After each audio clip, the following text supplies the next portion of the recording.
Eu quero saudar as prezadas irmãs com a paz de nosso Senhor e Salvador Jesus Cristo. Graças a Deus por mais uma oportunidade que o Senhor nos concede de estarmos aqui juntos aprendendo a palavra do Senhor. Dando continuidade às lições da revista deste trimestre, que tem como tema a Igreja eleita, redimida pelo sangue de Cristo e selada com o Espírito Santo da promessa. Na lição de hoje, nós falaremos a respeito da iluminação espiritual do crente. Prosseguindo o estudo da parte doutrinária da carta aos Efésios, como já mencionamos em lição anterior, as epístolas de Paulo elas eram divididas em 4 partes.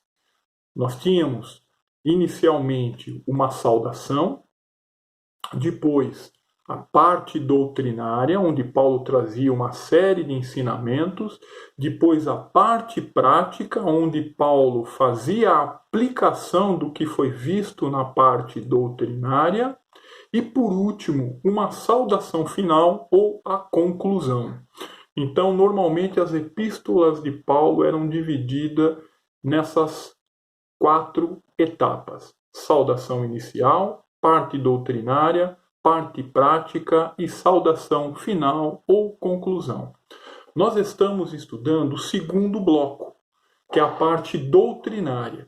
E hoje nós falaremos com respeito ao que está inserido no capítulo 1 desta epístola, Epístola aos Efésios, onde nós estudaremos a primeira oração que Paulo faz nesta carta.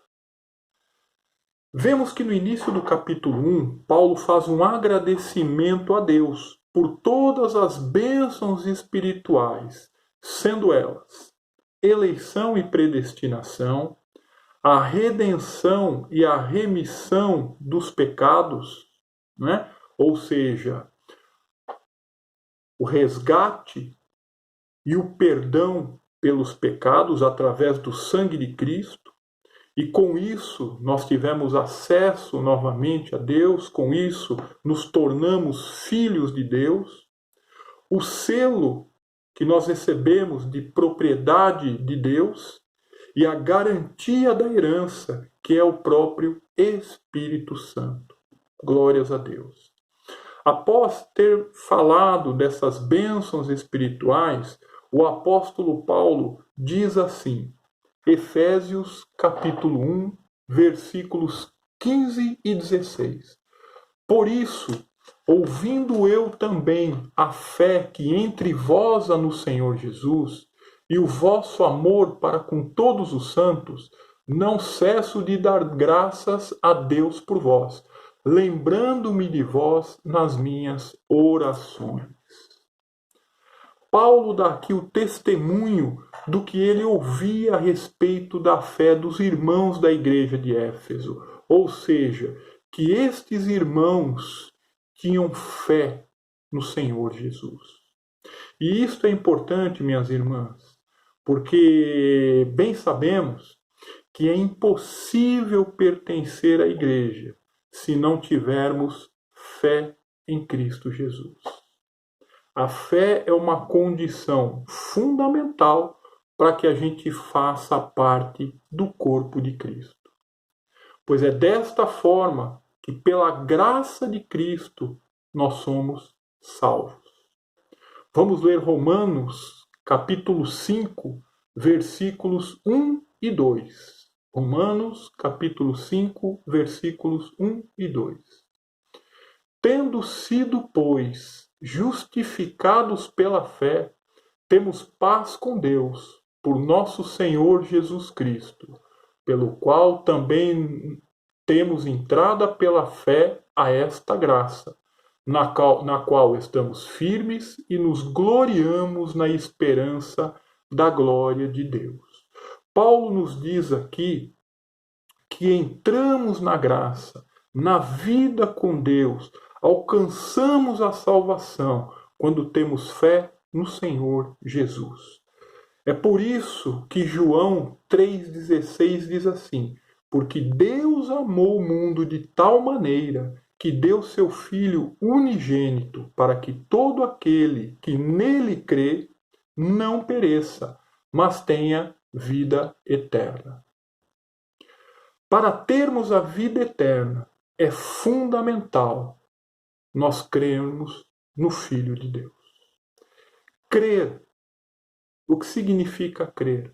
Dar crédito, acreditar no que ele diz, fazer o que ele manda, e desta maneira nós demonstramos a nossa fé nele. Em 1 Coríntios, capítulo 11, versículo 1, Paulo nos diz assim: sede meus imitadores, como também eu de Cristo. Temos que imitar Jesus, porque Ele é o nosso referencial, Ele é o nosso alvo, o nosso objetivo. Jesus Cristo. Nós temos que imitá-lo em tudo. Ele é o nosso maior referencial. Lá em Gálatas 2,20, olha que Paulo deixa registrado para nós: já estou crucificado com Cristo, e vivo, não mais eu, mas Cristo vive em mim. E a vida que agora vivo na carne, vivo-a na fé do Filho de Deus, o qual me amou e se entregou a si por mim. Paulo diz que devemos negar a nós mesmos, a fim de que a vontade de Cristo prevaleça em nossas vidas. O próprio Jesus afirmou isso e deixou registrado que nós temos que negar a nós mesmos a fim de sermos seus discípulos. Isso está lá nos 3 evangelhos de Marcos, Mateus e Lucas.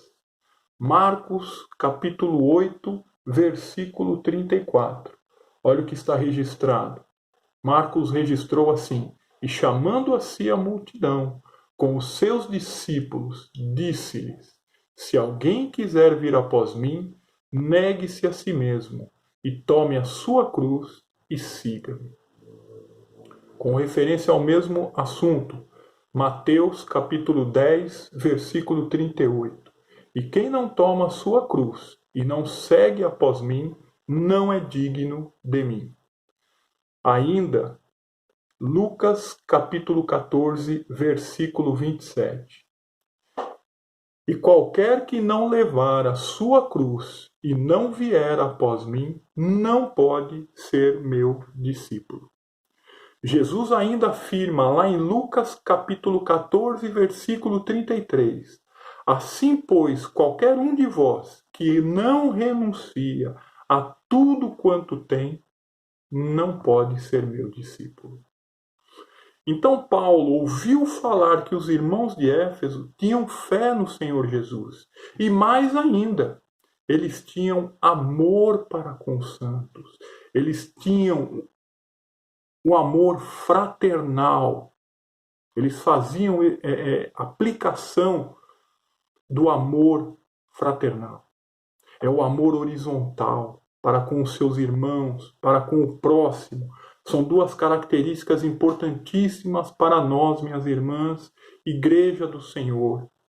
Fé, porque sem fé é impossível agradar a Deus. E amor, amor para com todos os santos, amor para com o próximo. Vemos aqui que existiu uma comunhão entre os irmãos, e isto também é uma característica dos santos e fiéis em Cristo Jesus. Quem é santo e fiel em Jesus demonstra o amor fraternal. O amor fraternal, ele é um resultado da fidelidade a Deus. Em vários momentos da sua vida, Paulo deixa isto registrado, até porque é um mandamento de Jesus, um mandamento que Jesus deixou para nós. E João deixou isto registrado.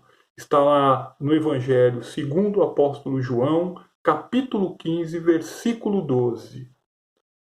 O meu mandamento é este. O que é mandamento? É uma ordem. É um mandado. O meu mandamento é este, que vos ameis uns aos outros, assim como eu vos amei. Concluímos que o exercício do amor, então, do amor fraternal, é resultado de todo aquele que crê em Jesus. Ou seja, é uma característica de quem faz a vontade do Senhor Jesus. Lá em Romanos, na carta aos Romanos, capítulo 12, versículo 10, Paulo diz: Amai-vos cordialmente uns aos outros, com amor fraternal, preferindo-vos em honra uns aos outros. Paulo repete este mandamento de que nós devemos amar uns aos outros. Este, como nós vemos aqui na Epístola aos Efésios, é o amor que prevalecia entre os irmãos ali daquela igreja e que também deve prevalecer em nosso meio. Notem que lá no livro de Apocalipse, Jesus faz uma menção à igreja de Éfeso. E é uma repreensão que ele faz à igreja de Éfeso. Por quê? Ele diz assim, Apocalipse capítulo 2, versículo 4. Tenho, porém, contra ti, que deixaste o teu primeiro amor. Ele diz que eles tinham deixado essa qualidade, essa característica que Paulo faz questão de frisar na carta aos Efésios, né? É justamente esse amor que Paulo ressalta na carta aos Efésios que eles possuíam e que infelizmente foi sendo perdido ao longo do tempo. Mas lá em Apocalipse Jesus fala: olha, vocês perderam este amor. Este amor é uma instrução que é dada pelo próprio Deus a todos os que o temem. E Paulo também fala a respeito disso à igreja lá em Tessalônica, conforme está registrado em 1 Tessalonicenses capítulo 4, versículo 9. Olha o registro que Paulo deixa à igreja. Quanto, porém, ao amor fraternal, não necessitais de que vos escreva, visto que vós mesmos estáis instruídos por Deus, que vos ameis uns aos outros. É uma instrução que Deus nos dá. O próprio Deus, ele nos transmite esse amor e nós devemos utilizá-lo em nosso relacionamento para com o próximo. O apóstolo João, que também é conhecido como apóstolo do amor, diz que o amor, esta é a prova de que nós fomos salvos e que pertencemos a Deus. Por quê? Porque é uma característica do crente salvo em Jesus Cristo. Vamos ler aqui 1 João, capítulo 4, versículos 7 e 8. 1 João, capítulo 4, versículos 7 e 8.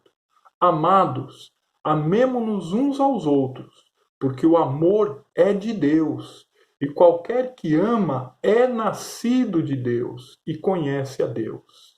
Aquele que não ama não conhece a Deus, porque Deus é amor. O amor faz parte da essência de Deus. Com base nestas afirmações, podemos concluir então que o amor é a marca registrada do crente. O amor, ele está no DNA do crente. Ele faz parte da nossa formação. Mais ainda, é a prova de que Deus está em nós. 1 João, um pouquinho mais adiante, 1 João, mesmo capítulo 4, versículos 2 e 13. Olha o que ele diz: ninguém jamais viu a Deus. Se nos amamos uns aos outros, Deus está em nós, e em nós é perfeito o seu amor. Nisto conhecemos que estamos nele, e ele em nós, pois que nos deu do seu Espírito. Então, o amor é a marca do crente. Se não formos capazes de amarmos uns aos outros, é porque Deus não está em nós. Logo, desta forma, não temos como fazer parte do corpo de Cristo. Esse fato nos leva a fazer algumas reflexões, minhas irmãs. Será que nós temos utilizado este amor com relação ao próximo? Vivendo como Ele quer que nós vivamos, como Deus quer que nós vivamos? Será que nós amamos os nossos irmãos como Cristo nos amou? Será que nós estamos praticando este amor que Paulo está falando nesta epístola que nós estamos estudando? Diante deste testemunho que Paulo dá a respeito dos irmãos de Éfeso, ele começa então a fazer uma oração. Paulo, é bom lembrar que Paulo, nós já vimos isso na lição passada, Paulo estava preso e não sabia o que poderia acontecer com ele. Porém, a sua maior preocupação não era com ele, nem o que poderia acontecer com ele, mas com os irmãos da igreja de Éfeso. E ele agradece a Deus pela vida espiritual que os irmãos da igreja de Éfeso tinham. Nós vemos dentro desse contexto que a maior alegria de Paulo com a igreja é pelo fato de que havia salvação ali. As pessoas criam em Jesus e amavam ao próximo, e com isto eles refletiam uma genuína transformação. Louvado seja o nome do Senhor. Paulo era um homem de oração. Como lemos nesta passagem do capítulo 1 de Efésios, notamos também que ele se lembrava, melhor dizendo, dos seus irmãos em suas orações. Efésios capítulo 1, versículo 16 diz: Não cesso de dar graças a Deus por vós, lembrando-me de vós nas minhas orações. É bom lembrar também que Paulo começou a sua vida cristã orando, conforme podemos ler lá em Atos capítulo 9, versículo 11. Após Paulo ter um encontro com Jesus no caminho para Damasco, o Senhor fala para Ananias procurar Paulo e diz a ele que o encontraria orando. Vamos ler aqui Atos capítulo 9, versículo 11. E disse-lhe o Senhor, Deus falando com Ananias, e disse-lhe o Senhor, levanta-te e vai à rua chamada direita, e pergunta em casa de Judas por um homem de Tarso chamado Saulo, pois eis que ele está orando. Glórias a Deus. A exemplo de Paulo, meus irmãos, lembramos dos nossos irmãos em nossas orações? Ou no falar com Deus, pensamos somente em nós e nos nossos problemas e nas nossas necessidades? Aproveitando aqui a oportunidade, qual foi o pedido de Paulo nesta oração inicial na epístola aos Efésios? Vou ler novamente aqui, Efésios 1, 16 e 17. Não cesso de dar graças a Deus por vós, lembrando-me de vós nas minhas orações, para que o Deus de nosso Senhor Jesus Cristo, o Pai da glória, vos dê em seu conhecimento o espírito de sabedoria e de revelação. Vemos aqui em primeiro lugar que o pedido de Paulo era dirigido ao Pai, aqui é importante nós frisarmos esse detalhe na oração de Paulo. Isso é muito importante porque atualmente a gente tem notado com certa frequência em algumas igrejas, graças a Deus não na nossa, mas a gente vê em algumas igrejas as pessoas orando, ora a Deus, ora a Jesus, ora o Espírito Santo. E a Bíblia nos ensina, e ela é muito clara com respeito a isso, que nós devemos orar ao Pai, em nome de Jesus e com o auxílio do Espírito Santo. Com referência a isso, estou abrindo somente um parênteses aqui, mas lá em João capítulo 16, versículo 23, diz: E naquele dia me perguntareis, na verdade vos digo, que tudo quanto pedirdes a meu Pai, em meu nome, ele vos-á de dar. Ele vô-lo-á de dar. Então aqui é Jesus falando aos seus ouvintes, que nós devemos pedir a Deus em nome de Jesus. Ainda dando continuidade a esta observação, lá em Romanos capítulo 8, versículo 26 está registrado: E da mesma maneira também o Espírito ajuda as nossas fraquezas, porque não sabemos o que havemos de pedir como convém, mas o Espírito intercede por nós com gemidos inexprimíveis.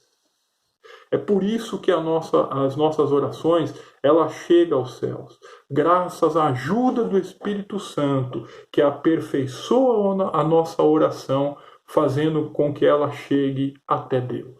Glórias a Deus. Logo, meus irmãos, minhas irmãs, oremos sempre a Deus em nome de Jesus. Voltando ao texto, vemos que Paulo se dirige ao Pai, pedindo a Ele que nos dê o espírito de sabedoria e de revelação em seu conhecimento. Ou seja, nós vemos aqui nesta leitura, o pedido de Paulo é que nós tivéssemos o espírito de sabedoria e revelação no conhecimento de Deus. É por isso que o título da nossa lição é a iluminação espiritual do crente. Esse é o pedido de Paulo a Deus, que desse iluminação espiritual aos crentes de Éfeso. E que nós devemos tomar também para nós, né? Ou seja, o conhecimento de Deus dentro desse contexto desta passagem significa intimidade, envolvimento e experiência com Deus. Vemos na Bíblia que uma das coisas que levou à destruição do reino de Israel, ou o reino do norte, pelos assírios, foi a falta de conhecimento de Deus. Veja a importância do conhecimento. Isso está registrado lá no livro de Oséias, capítulo 4, no versículo 1 e no versículo 6. Oséias, capítulo 4, versículo 1. Ouve a palavra do Senhor, vós filhos de Israel, porque o Senhor tem uma contenda com os habitantes da terra, porque na terra não há verdade, nem benignidade, nem conhecimento de Deus. O meu povo foi destruído porque lhe faltou o conhecimento. Porque tu rejeitaste o conhecimento, também eu te rejeitarei, para que não sejas sacerdote diante de mim. E visto que te esqueceste da lei do teu Deus, também eu me esquecerei dos teus filhos. Então vejam como o conhecimento é fundamental para nós, filhos de Deus. Esse espírito de sabedoria, nós vamos ver lá em Isaías, capítulo 11, versículo 1 e 2, quando o profeta fala a respeito da vinda de Jesus, e também em Provérbios, capítulo 1, versículo 7. Isaías capítulo 11, versículo 1 e 2. Porque brotará um rebento do tronco de Jessé, e das suas raízes um renovo frutificará, e repousará sobre ele o Espírito do Senhor, o Espírito de sabedoria e de entendimento, o Espírito de conselho e de fortaleza, o Espírito de conhecimento e de temor do Senhor. Ainda, lá em Provérbios, capítulo 1, versículo 7, diz: o temor do Senhor é o princípio do conhecimento. Os loucos desprezam a sabedoria e a instrução. Então nós vemos aqui que Paulo pede a Deus para que o espírito de sabedoria repousasse sobre a igreja, a fim de que eles continuassem a obedecer a Deus. É importante lembrar que quando nós obedecemos a Deus, nós não erramos. Quando nós fazemos a vontade de Deus, aquilo que apraz ao Senhor, nós não cometemos erros. Nós fazemos o que é certo na hora certa, no momento certo e do modo certo. Isto é ser sábio, isto é ter sabedoria. E esta sabedoria que vem do alto, não é a sabedoria humana, é a sabedoria que vem de Deus. Ela é essencial ao crente, a fim de que ele consiga fazer plenamente a vontade de Deus. Por isso que Salomão pediu sabedoria a Deus, porque através dela ele conseguiu as demais coisas. Tiago também falou sobre a importância da sabedoria e que devemos pedi-la a Deus. Tiago capítulo 1, versículo 5. E se algum de vós tem falta de sabedoria, peça a Deus, que a todos dá liberalmente, e não lança em rosto, e ser-lhe-á dada.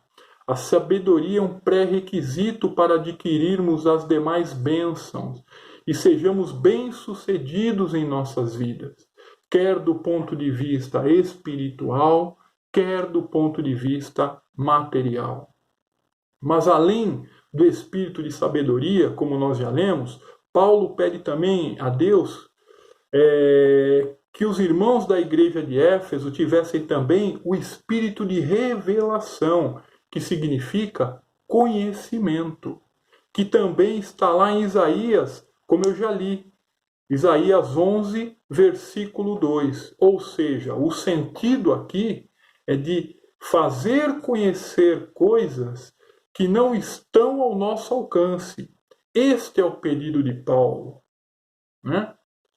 E está de acordo com o que Deus fala para Jeremias também, lá no capítulo 33 do livro de Jeremias, capítulo 33 do livro de Jeremias, versículo 3, que diz: olha Deus falando para o profeta: clama a mim e responder-te-ei, e anunciar-te-ei coisas grandes e firmes que não sabes.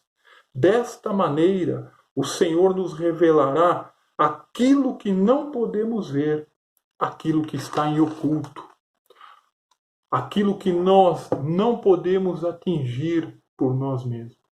Paulo pede que Deus desse essas duas coisas aos irmãos em Éfeso. E é exatamente disso que nós precisamos, minhas irmãs, de sabedoria e de revelação, para que possamos andar prudentemente nesta vida e assim caminharmos para o céu. Tendo sabedoria de Deus e Deus nos revelando aquilo que é necessário saber, nós chegaremos certamente ao céu. A revelação é saber o que não se sabe. A palavra de Deus, ela é compreendida espiritualmente.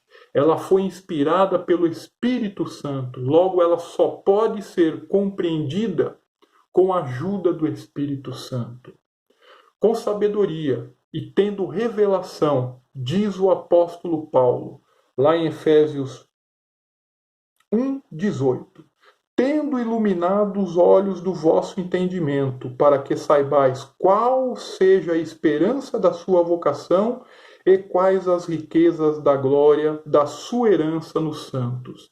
Vemos aqui que a iluminação espiritual do crente nos faz enxergar além da vida terrena, nos faz ver realidades espirituais. Louvado seja o nome do Senhor. É por esse motivo que Paulo, em suas orações, pede essas duas coisas a Deus em favor dos irmãos da igreja de Éfeso, a fim de que eles tivessem suas vidas plenamente governadas por Deus e, como consequência disto, herdassem a vida eterna com o Salvador. Olha o que está lá em Filipenses capítulo 3, versículo 20 e 21. Mas a nossa cidade está nos céus, de onde também esperamos o Salvador, o Senhor Jesus Cristo, que transformará o nosso corpo abatido para ser conforme o seu Espírito glorioso, segundo o seu eficaz poder de sujeitar também a si todas as coisas. Ele afirma que a nossa esperança é a cidade celestial. Esse deve ser o nosso foco maior, o nosso objetivo principal. E nada, minhas irmãs, nada pode nos desviar dele. O próprio Senhor Jesus nos fez uma promessa de que iria nos preparar um lugar, conforme está registrado em João capítulo 14, versículos 1 e 3. Não se turbe o vosso coração. Credes em Deus, crede também em mim. Na casa de meu pai há muitas moradas. Se não fosse assim, eu vou-lo teria dito. Vou preparar-vos lugar. E quando eu for e vos preparar lugar, virei outra vez e vos levarei para mim mesmo, para que, onde eu estiver, estejais vós também. Esta é a esperança da nossa vocação. Nós somos chamados para morar nos céus, e é isto que nós devemos ter como meta em nossas vidas espirituais. Nada pode nos desviar desta meta, deste objetivo, minhas irmãs. Como conclui o versículo 18 do capítulo 1 de Efésios: tendo nossos olhos espirituais iluminados, possamos contemplar as riquezas da glória que nos esperam nos céus. Todos os dias templos ficam repletos de pessoas buscando a Cristo para receberem somente bênçãos materiais, dinheiro, riquezas, carros, mansões. Paulo, porém, diz aos Colossenses: portanto, se já ressuscitastes com Cristo, buscai as coisas que são de cima, onde Cristo está assentado à destra de Deus. Pensai nas coisas que são de cima e não nas que são da terra. Colossenses capítulo 3, versículos 1 e 2. E Paulo orava para que nós recebêssemos Espírito Santo e de revelação, a fim de que soubéssemos qual é a esperança da nossa vocação e quais são as verdadeiras riquezas que nos aguardam. Porém, além da iluminação, Paulo diz também que quando recebêssemos o espírito de sabedoria e de revelação, nós entenderíamos também a grandeza do seu poder, a grandeza do poder de Deus. Não há como duvidar do poder e da grandeza do nosso Deus. E a maior prova disto é que em Jerusalém há um túmulo que está vazio. A ressurreição de Jesus é a garantia da nossa fé. Quando somos iluminados no nosso entendimento, a nossa fé cresce, porque ela está garantida pela ressurreição de Jesus. E isto é a garantia de que Deus tem todo o poder nos céus e na terra. Louvado seja o nome do Senhor. Estevão teve esta certeza quando viu os céus abertos e Jesus à destra de Deus, à direita de Deus, embora tenha morrido, venceu o diabo e entrou no céu porque creu em Jesus. Glória a Deus. Ele teve o seu entendimento iluminado, a sua esperança era o céu, a cidade celestial, e assim não temeu a morte. Daí a importância de termos a iluminação espiritual, de entendermos coisas que não são possíveis ao homem natural. Jesus é todo-poderoso, porque ele venceu o mundo, venceu o pecado, venceu a morte e agora nos garante a vitória através da nossa fé. Mas para isso necessitamos de iluminação espiritual. É isto que Paulo pede a Deus em oração, a fim de que conceda aos irmãos de Éfeso uma oração de ação de graças, uma oração intercessória, pedindo a Deus o espírito de sabedoria e de conhecimento, a fim de que Deus desse iluminação espiritual à igreja. Que Deus nos ajude, que Deus nos dê graça, a fim de que nada venha ofuscar a nossa caminhada até a pátria celestial. E assim eu agradeço, e que Deus nos abençoe em Cristo Jesus. Amém.